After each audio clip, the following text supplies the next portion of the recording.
हमारे YouTube channel संजीवनी classes में आप सभी लोगों का हार्दिक स्वागत है। हमारा YouTube चैनल सर्च करने के लिए संजीवनी क्लासेज भाई के एम मौर्य से आप सर्च करेंगे, हमारा चैनल YouTube पर आएगा और YouTube पर जीएस से संबंधित जो भी सेक्शन है, चाहे हिस्ट्री हो, इकोनॉमी हो, ज्योग्राफी हो, पॉलिटी हो, संविधान हो, हर एक सेक्शन, जनरल साइंस हो, हर एक चीज आपको फ्री ऑफ कॉस्ट अवेलेबल हम लोग कराते हैं। बस आपसे यही एक काइंडली रिक्वेस्ट है कि हमारे चैनल को आप सब्सक्राइब करें, लाइक करें और शेयर करें। तो हम लोग इससे पहले वाले क्लास में संविधान का हम लोगों ने प्रीएम्बल जो है प्रस्तावना, उसके विषय में हम लोगों ने अध्ययन किया था। अब जैसा कि हमने आपको पहले भी बताया था कि हमारे संविधान में प्रस्तावना के बाद संविधान भाग में बटा हुआ है। 1 से लेकर के 25 भाग आएगा। हालांकि संख्या 22 ही रहेगा, गिनने पर 25 होगा, लेकिन भाग 22 लिखा रहेगा, 22 तक आता है, लेकिन गिनने पर अलग अलग 25 होता है। उस समय ये क्लियर किया जाएगा। और एक एक भाग एक एक विषय वस्तु से रिलेटेड है और हर एक भाग में अलग अलग आर्टिकल आते हैं, अनुच्छेद आते हैं। और फिर आपका तीसरा सेक्शन जो होता है वो अनुसूची का होता है। तो प्रस्तावना के बाद हम लोगों को संविधान में 1 से लेकर के संख्या 22 तक, ऐसे टोटल भागों की संख्या 25 हो जाती है। तो 1 से लेकर 22 तक हर एक भाग के विषय में हम लोग पढ़ेंगे और किस किस में कौन कौन सा महत्वपूर्ण अनुच्छेद है, उस अनुच्छेद का हम लोग व्याख्या पढ़ेंगे कि उसका मायने क्या है, मतलब क्या है। इसके बाद अनुसूची जो है 1 से लेकर 12 तक अनुसूची है। एक एक अनुसूची से संबंधित जो भी मामला है वहां पर हम लोग क्लियर करते हुए जाएंगे। दूसरी बात, पहले सेक्शन में हम लोग हर एक भाग का महत्वपूर्ण आर्टिकल देखेंगे। जब महत्वपूर्ण आर्टिकल का व्याख्या हम लोग समझ जाएंगे तो उसके बाद एक एक भाग का आपका डिस्क्रिप्टिव भी आएगा। उसमें किस प्रकार से कैसे कैसे क्या क्या विधि व्यवस्था का संचालन होता है, उस डिस्क्रिप्टिव में हम लोग उसका अध्ययन करेंगे। तो प्रस्तावना इससे पहले वाले क्लास में आपका कंप्लीट करा दिया गया है। अब हम लोग भाग से शुरू करेंगे। तो भाग 1 से हम शुरू करते हैं।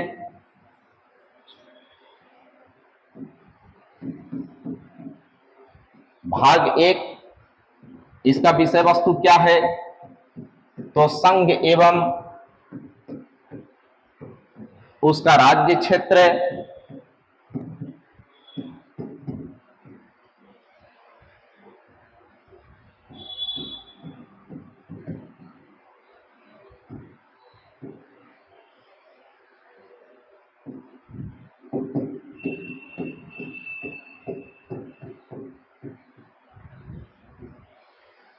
भाग 1 हो गया संघ एवं उसका राज्य क्षेत्र, यूनियन एंड इट्स टेरिटरीज।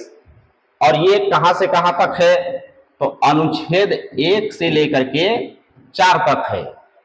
भाग 1 अनुच्छेद 1 से लेकर 4 तक। और इसका विषय वस्तु क्या है? तो संघ एवं उसका राज्य क्षेत्र। तो इसी तरीके से आप देखिएगा आगे भी आते जाएगा। जैसे भाग 2, जब भाग 2 आएगा तो वो नागरिकता है और नागरिकता अनुच्छेद आपका 5 से लेकर के 11 तक है। इसके बाद आगे भाग 3 आएगा जो कि मौलिक अधिकार है। ये आपका अनुच्छेद 12 से लेकर के 35 तक हो जाएगा। इसके बाद भाग 4 राज्य के नीति के निर्देशक तत्व, ये अनुच्छेद 36 से लेकर के 51 तक हो जाएगा। तो इस तरीके से हम लोग आगे की ओर बढ़ते चलेंगे। तो अब यहां मामला समझिएगा, भाग 1 का विषय वस्तु क्या है? तो संघ एवं उसका राज्य क्षेत्र। तो एक चीज और समझ लीजिएगा, हमारा जो संविधान है ये ठीक है, संघ है। तो संघ का आप जब अंग्रेजी देखेंगे तो एक तो यूनियन आपको मिलेगा और दूसरा फेडरल का हिंदी भी संघ होता है। तो हमारे देश में ध्यान रखिएगा, दोनों का हिंदी जरूर संघ होता है, लेकिन यूनियन अलग होता है और फेडरल अलग होता है। जैसे हमारा देश यूनियन प्रकार वाला संघ है और यूएसए भी हिंदी में उसको संघ बोलेंगे, लेकिन उसका अंग्रेजी फेडरल होता है। यूएसए अमेरिका जो है वो फेडरल वाला संघ है ना। तो यहां पहली बात यहां ये समझेंगे कि हमारे जो संविधान में संघ है वो यूनियन वाला है। इसकी व्याख्या हम लोग आगे देखेंगे, और ये भी कभी कभी एग्जाम में पूछ लिया जाता है।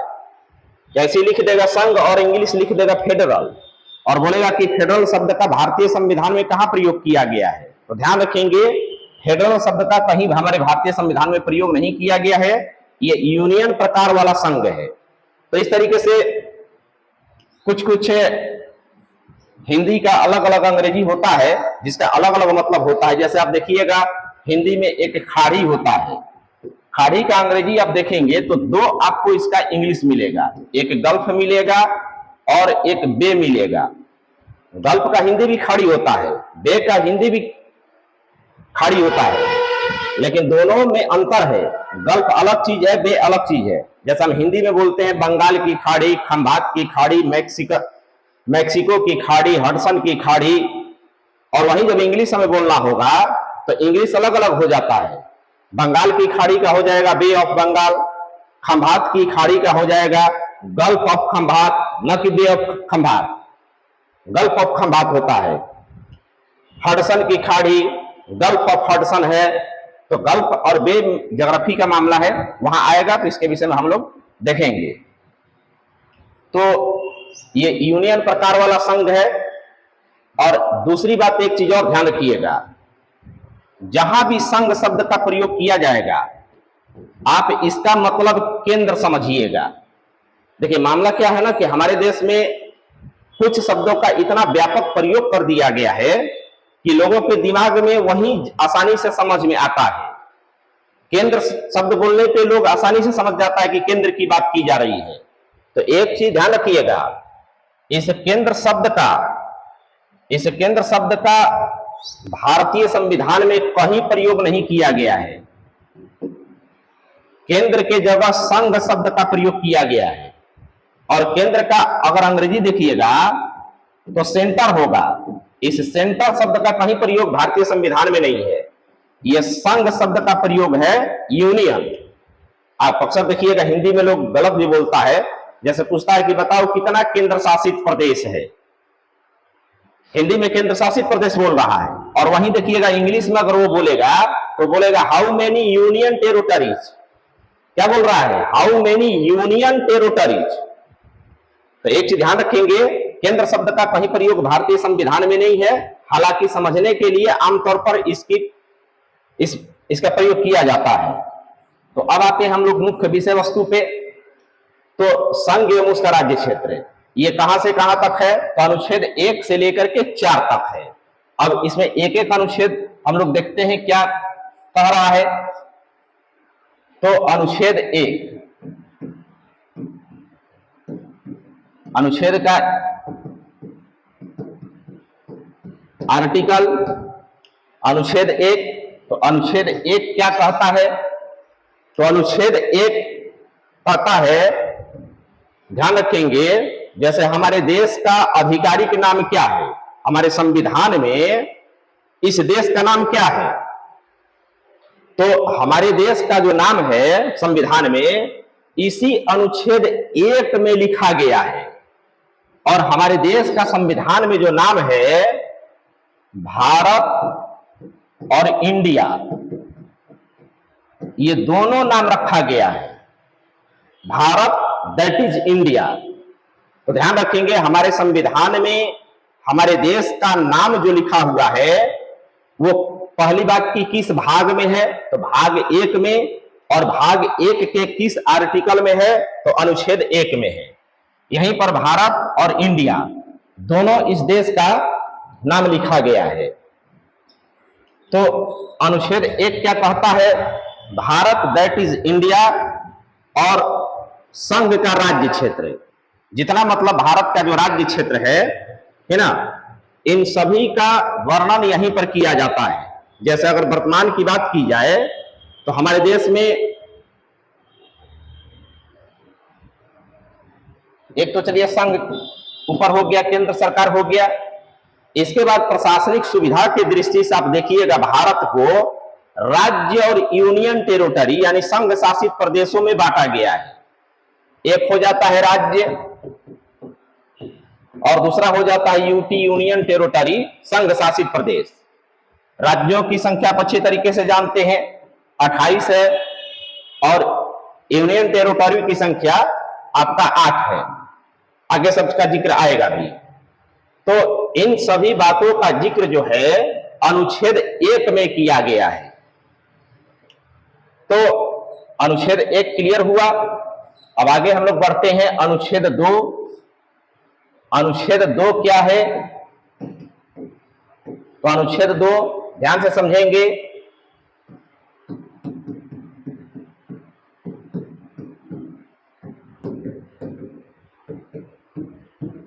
नए राज्यों की स्थापना या प्रवेश। 2 समझने से पहले अनुच्छेद 3 भी मैं लिख ले रहा हूं और जरा गौर से इसको समझिएगा, दोनों में अंतर क्या है, ये क्या कह रहा है। अनुच्छेद 2 के बाद अनुच्छेद 3 क्या कहता है? नए राज्यों का गठन कौमा सीमाओं में परिवर्तन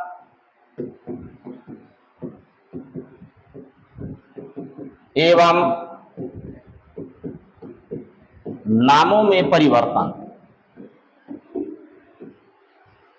शाब्दिक दृष्टि से अगर देखा जाए तो अनुच्छेद 2 और अनुच्छेद 3 की भाषा शैली एक ही जैसी लगती है।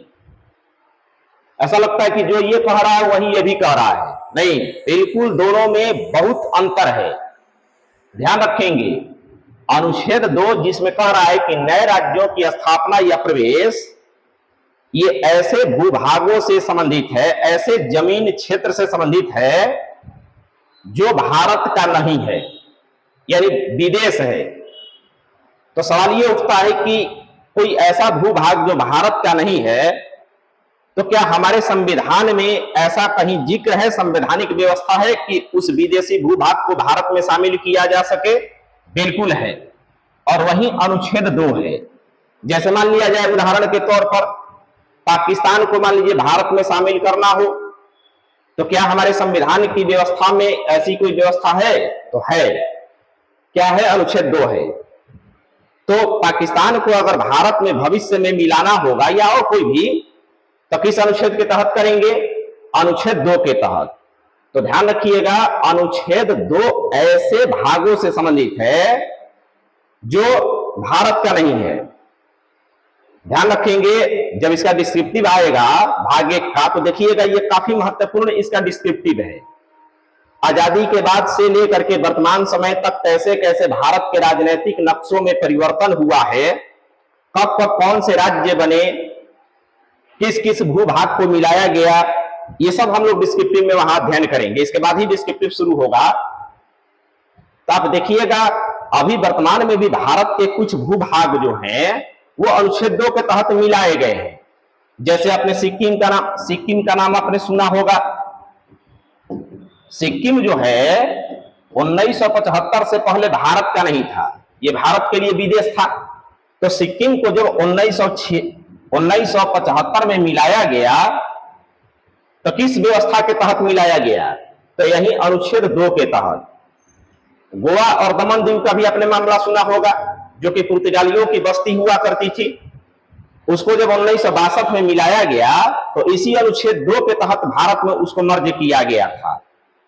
तो ध्यान रखेंगे, अनुच्छेद 2 जो है वो भारतीय भूभाग से संबंधित नहीं है, ऐसे भूभागों से संबंधित है जो भारत से बाहर का इलाका है, और अगर उसको भारत में शामिल करके कोई नया राज्य बनाना होगा तो ये अनुच्छेद 2 के तहत होगा। और ध्यान रखेंगे, इस मामले में जैसे कोई विदेशी भूभाग प्राप्त करके भारत में शामिल करके उसे राज्य स्थापित करने का अधिकार जो है ये केवल संसद को है। इस पर संसद को एकाधिकार है, मोनोपोली है, यानी केवल संसद ही नया भूभाग प्राप्त कर सकता है, कोई राज्य नहीं। जैसे मान लीजिए हम लोगों का, मान लीजिए बिहार स्टेट है, मान लीजिए नेपाल को शामिल करना होगा, पूरा नेपाल या नेपाल का कुछ जिला, तो सवाल ये उठता है कि क्या बिहार कर सकता है नेपाल के कुछ भागों पर मतलब अपने अधीन कर सकता है? तो नहीं, बिल्कुल नहीं। जब भी करेगा संसद करेगा, यानी केंद्र की जो सरकार है वो करेगी। अब मामला आता है अनुच्छेद 3 का। तो अनुच्छेद 3 क्या कह रहा है कि नए राज्यों का गठन, सीमाओं में परिवर्तन एवं नामों में परिवर्तन। तो ध्यान रखेंगे अनुच्छेद 3 जो है ये भारतीय भूभाग से संबंधित है। भारत के अंदर कोई नया राज्य बनाना हो, कोई नया राज्य बनाना हो, राज्य के सीमा में परिवर्तन करना हो या उनके नामों में परिवर्तन करना हो, तो ये सब जो होगा अनुच्छेद 3 के तहत होगा। कोई भारत के अंदर कोई नया राज्य बनाना हो या राज्य के सीमा में बॉर्डर में परिवर्तन करना हो या राज्य के नाम में परिवर्तन करना हो, ये टोटल कार्य जो होगा ये अनुच्छेद 3 के तहत होगा। मामला बिल्कुल स्पष्ट है। अनुच्छेद 3 विदेशी भूभाग से संबंधित है और अनुच्छेद 3 जो है वो भारतीय भूभाग से संबंधित है। और अनुच्छेद 3 के मामले में भी, यानी भारत के अंदर कोई नया राज्य बनाना हो, राज्य के सीमा में परिवर्तन करना हो, नाम में परिवर्तन करना हो, इस पर भी संसद को एकाधिकार प्राप्त है। एकाधिकार यानी मोनोपोली, यानी केवल संसद को अधिकार है।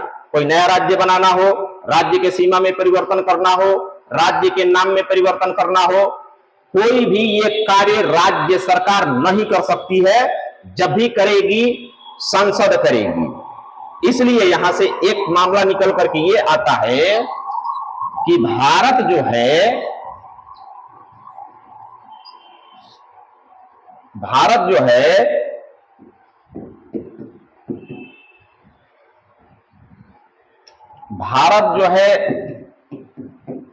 विनाशी राज्यों का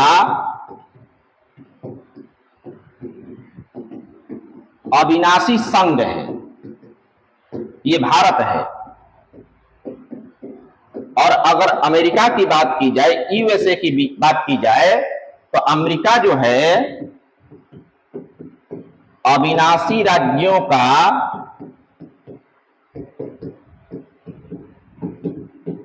अविनाशी संघ है। जरा दोनों का अर्थ समझेंगे आप। भारत जो है विनाशी राज्यों का अविनाशी संघ, इसका मतलब क्या हुआ? तो भारत में राज्य विनाशकारी है, यानी राज्य का विनाश हो सकता है, खत्म हो सकता है, समाप्त हो सकता है। जैसे मान लीजिए बिहार राज्य है, संसद को राज्य के सीमा में परिवर्तन करने का, नाम में परिवर्तन करने का एकाधिकार है। वो नहीं करेगा वो अलग की बात है, लेकिन संसद को एकाधिकार है। अब मान लीजिए बिहार को 10 राज्यों में बांट दिया गया है, तो कहां बिहार है? या यह भी किया जा सकता है कि मर्ज भी किया जा सकता है। मान लीजिए बिहार को बंगाल में मिला दिया गया, पश्चिम बंगाल में, उत्तर प्रदेश में मिला दिया गया, तो राज्य का यहां विनाश हो गया। तो भारतीय संविधान के अनुसार राज्य विनाशी है, लेकिन संघ जो है यानी केंद्र जो है ये अविनाशी है। अविनाशी का मतलब कि संघ का कभी विनाश नहीं हो सकता, खत्म नहीं हो सकता। इसका अर्थ यह होता है कि संघ से कोई भी भारत का भूभाग अलग नहीं हो सकता है। यह संविधान इसकी अनुमति नहीं देता है। अब जरा यूएसए वाले संविधान पर गौर करिएगा। यूएसए के संवैधानिक व्यवस्था के अंतर्गत वहां क्या है कि अमेरिका जो है अविनाशी राज्यों का अविनाशी संघ है। मतलब अमेरिका में न तो राज्य का विनाश हो सकता है और न ही संघ का विनाश हो सकता है। ज्योग्राफी में देखिएगा, जब वर्ल्ड ज्योग्राफी में पढ़ाऊंगा तो वहां इसका जिक्र भी आएगा। अमेरिका में आप देखेंगे 50 राज्य है, तो 50 है तो 50 ही रहेगा। 50 से 51 नहीं हो सकता है और न ही कम होके 49 हो सकता है। न कम हो सकता है न ज्यादा हो सकता है। 50 है तो 50 ही रहेगा, यानी वहां पर राज्य का विनाश नहीं हो सकता है। तो यह था आपका अनुच्छेद 2 और 3। एक बात और अलग से आप समझेंगे, हालांकि संवैधानिक देखिए व्यवस्था ऐसी है कि ये आगे पीछे उदाहरण दे करके समझाना पड़ता है। बहुत सारा संवैधानिक प्रावधान देखिएगा बाद में आएगा, उसका भी जिक्र अभी करना पड़ता है मामले को स्पष्ट करने के लिए। जब देखेंगे भाग 20 जो आएगा, जो कि संविधान का संशोधन है, तो उसमें अनुच्छेद 368 में संवैधानिक संशोधन का प्रावधान किया गया है। तो संवैधानिक संशोधन जो होगा वो 3 प्रकार का होता है, सब वहां जिक्र किया जाएगा। तो एक चीज यहां समझिएगा, अनुच्छेद 2 हमने पढ़ाया और फिर अनुच्छेद 3। तो अनुच्छेद 2 कोई विदेशी भूभाग भारत में शामिल करने के लिए ये वाला ऑप्शन है, और अनुच्छेद 3 जो है वो भारतीय भूभाग से संबंधित है। तो अनुच्छेद 2 के तहत अगर किसी विदेशी भूभाग को भारत में शामिल करना होगा तो इसके लिए संविधान संशोधन करना पड़ता है, संविधान संशोधन होता है। और अनुच्छेद 3 जो कि भारतीय भूभाग से संबंधित है, कोई नया राज्य बनाना हो, राज्य के सीमा में परिवर्तन करना हो या नाम में परिवर्तन करना हो, ये अनुच्छेद 3 के तहत होगा। तो अनुच्छेद 3 जो कि भारतीय भूभाग से संबंधित है, इन सभी प्रावधानों के लिए संविधान संशोधन की आवश्यकता नहीं होती है, संविधान संशोधन नहीं होता है। उदाहरण भी आप देख सकते हैं, जो भूभाग भारत में मिलाया गया है तो आपने पढ़ा होगा, जैसा सिक्किम आपने पढ़ा होगा।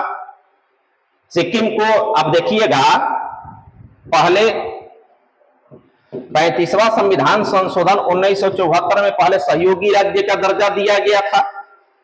फिर 36वां संविधान संशोधन करके, 36वां संविधान संशोधन 1975 में करके सिक्किम को भारत में शामिल किया गया था। सिक्किम भारत का राज्य बना था। तो आप 2 वाला में संविधान संशोधन का उदाहरण आप देखेंगे, लेकिन 3 जो कि भारतीय भूभाग से संबंधित है, तो ये संविधान संशोधन होता ही नहीं है। इसी वजह से आप भारत में जो भी राज्य बना होगा, सीमा में परिवर्तन हुआ होगा, आप कहीं भी इसका संविधान संशोधन आप नहीं पढ़े होंगे। ऐसा आपने कहीं नहीं पढ़ा होगा कि बिहार से झारखंड ठीक है 15 नवंबर 2000 को अलग हुआ, 15 नवंबर 2000 को झारखंड अलग हुआ बिहार से, 1 नवंबर को छत्तीसगढ़ बना था मध्य प्रदेश से अलग करके, 9 नवंबर 2000 को उत्तर प्रदेश से अलग करके उत्तराखंड बना था। इसी तरीके से देखिएगा 2 जून 2014 को आंध्र प्रदेश से अलग करके तेलंगाना राज्य बनाया गया था। तो इन सब राज्यों का स्थापना का डेट आपको मिलेगा, लेकिन कहीं भी आपने इसका संविधान संशोधन नहीं पढ़ा होगा। ऐसा कहीं आपने नहीं पढ़ा होगा कि किस संशोधन के तहत झारखंड को बिहार से अलग किया गया था, क्योंकि ये संविधान संशोधन होता ही नहीं है। हाँ, 2 वाला होगा संविधान संशोधन, 3 वाला नहीं होता है। तो ये था आपका। और इसमें एक चीज और मैं बता दे रहा हूं, ऐसे जो भाग 1 है, ये अनुच्छेद 1 से लेकर 4 तक है। तो संविधान में जो जो महत्वपूर्ण आर्टिकल है उसी का केवल आपको व्याख्या समझना है, और जितना मैं आर्टिकल आपको बताऊंगा वो आपके किसी भी एग्जाम के लिए काफी है। तो कुछ कुछ अनुच्छेद को गैप भी किया जाएगा, उसको नहीं पढ़ना है, वो महत्वपूर्ण नहीं है। तो इस तरीके से आपका भाग 1 का जो अनुच्छेद वाला मामला था ये आपका समाप्त हुआ। अब भाग 1 का हम लोग अगले क्लास में डिस्क्रिप्टिव पढ़ेंगे, उसमें पढ़ेंगे, देखेंगे कि किस तरीके से भारत की आजादी के समय देशी रियासतों को मिला करके भारत को एकीकृत किया गया, उसके बाद कैसे कैसे धीरे धीरे अलग राज्य बनते गए और वर्तमान का राजनीतिक स्वरूप कैसे प्राप्त हुआ है भारत का। तो वो डिस्क्रिप्टिव वाले सेक्शन में हम लोग उसका अध्ययन करेंगे। तो आज का आपका क्लास भाग 1 का जो अनुच्छेद वाला है ये समाप्त हुआ, और आप सभी लोगों से काइंडली रिक्वेस्ट है, क्योंकि चैनल हमारा फ्री है, सब चीज आपको जीएस का जो भी मैटर हो आपको फ्री ऑफ कॉस्ट दिया जाएगा। तो जितना ज्यादा से ज्यादा हो सके आप सब्सक्राइब करिए, लाइक करिए और शेयर करिए, ताकि हम भी पता चले कि और इसमें क्या सुधार करने की आवश्यकता है ना। तो आज का क्लास आपका इतना ही।